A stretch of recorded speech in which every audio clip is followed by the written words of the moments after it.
আজকে কিন্তু সকাল সকাল উঠে কিন্তু আমি তাড়াতাড়ি করে সব কিছু নিয়ে বেরিয়ে পড়ি কৃষ্ণনগর ড্রাইভিং লাইসেন্স টেস্টের জন্য। এত সুন্দর রাস্তা আর এত সুন্দর ওয়েদার, কি বলবো তোমাদের। তারপরেই কিন্তু আরটিওর ওখান থেকে আমাকে ফোন করে বলে যে লুকিং গ্লাস ছাড়া নাকি টেস্ট হবে না। ব্যাস আর কি, আবার ব্যাক করে সেই বাড়ি ফেরার সময় একটা চায়ের দোকানে দেখি এই বাচ্চাটাকে। বাড়ির বাচ্চা কে বলে এখানটাতে ফেলে রেখে গেছে, এখান দিয়ে অল টাইম গাড়ি ঘোড়া যাতায়াত করে, ওখানে কি দুবার বাঁচানোও হয়েছে। সো এগুলো যারাই করেন এগুলো এরমভাবে করবেন না, কারণ এদের ভালোবাসায় কিন্তু কোনো স্বার্থ থাকে না। তোমরাই দেখো।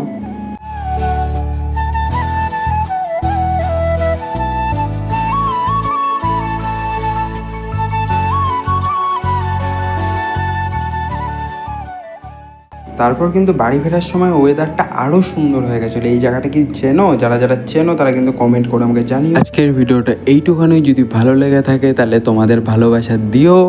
আর প্রকৃতি এতটা সুন্দর যে আমার ভাইটাকেও কত সুন্দর লাগছে। So tata, bye bye bye bye bye.